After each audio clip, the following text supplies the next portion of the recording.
Flimkien bħala Maltin u Ewropej nistgħu nirbħu l-ġlieda kontra l-marda errieda tal-kanċer. Bħala Partit Nazzjonalista qed nipproponu li l-Unjoni Ewropea jkollha Master Plan Ewropew kontra l-kanċer.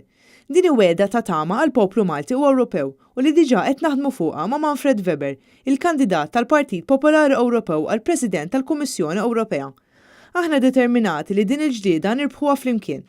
Dan qalu l-kap tal-Partit Nazzjonalista Adrian Delija waqt attività politika fi Żurri bit-tema flimkien għal pajjiżna. Adrian Delija qal li l-Ewropa għandha r-riżorsi, it-teknoloġija, l-arfin, l-abbiltà u l-flus biex nelbu din il-marda kifra li ħażet il-ħajja ta' ħafna qrib tagħna. Huwa qal li hemm bżonn il-ħsieb, l-istudji, ir-riċerka u determinazzjoni politika, kif ukoll il-kollaborazzjoni bejn il-pajjiżi kollha tal-Unjoni Ewropea. Aħna nemmnu li qegħdin fil-politika biex nagħmlu t-tajjeb, jekk hemm għadu li nistgħu nirbħu dan huwa l-kanċer. Flimkien nistgħu nagħmluha. Għax il-partit tagħna verament iħobb il-pajjiżu u mhux iħobb lilu nnifsu. Għax il-politiċi tagħna qegħdin hemm biex jaqdu, biex iservu u biex itejbulkom ħajjitkom. Taqtawx qalbkom. Qumu, ifmu, ejjew ħalli niġġieldu dil-marda flimkien. Mhux biex jirbaħ il-Partit Nazzjonalista imma biex tirbaħ Malta, biex jirbħu l-Maltin, biex jirbħu l-Awċin. F'Malta 2000 persuna fis-sena jiġu ċertifikati li qed ibatu mill-kanċer, filwaqt li persuna minn kull 4 qed tmut minħabba din il-marda. Il-Partit Nazzjonalista fil-Gvern investa fil-ġlieda kontra l-kanċer bi programmi ta' screening u anke bl-isptar tal-onkoloġija. Issa rridu li l-screening ikun aktar wiesa għal tipi ta' kanċer ieħor.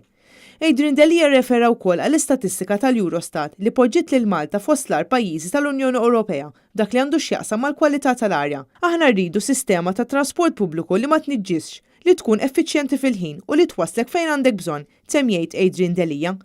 Fl-istess attività tkellem ukoll id-Deputat Nazzjonalista Karl Guder u qal li l-elezzjoni tal-25 ta' Mejju mhix elezzjoni li se tbiddel il-Gvern imma rridu ngħaddu messaġġ ċar lill-Gvern dwar dak kollu li huwa għaddej f'pajjiżna.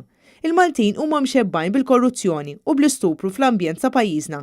Għalhekk huwa saħaq li fil-25 ta' Mejju rridu nivvutaw għal kandidati kollha tal-Partit Nazzjonalista sabiex ngħidu lill-Gvern li rridu bidla fid-direzzjoni ta' pajjiżna. Il-kandidata l-elezzjoni tal-Parlament Ewropew Michael Merċieqa sostna li rridu naħdmu qatih biex lin-negozji tagħna immexxuhom il qudiem. Il-Partit Nazzjonalista dejjem kien it-tarka tan-negozji żgħar. Għalhekk hemm bżonn li nġibu aktar fondi mill-Unjoni Ewropea għall-bdiewa u r-raħħala tagħna kif ukoll għan-negozji Maltin. Il-kandidata għall-elezzjonijiet tal-Parlament Ewropew Rosalind Borchnight qalet li l-MEPs nazzjonalisti se jaħdmu biex ikunu l-vuċi tal-ħaddiema, tas-self-employed, vuċi biex ma jkunx hemm armonizzazzjoni tat-taxxa, vuċi tal-ambjent u drittijiet tal-annimali, kif ukoll jkun hemm ugwaljanza bejn in-nisa u l-irġiel. Borchnight sostniet li l-Partit Nazzjonalista se jħares l-interessi u l-aspirazzjonijiet ta' kull Malti u Awċi.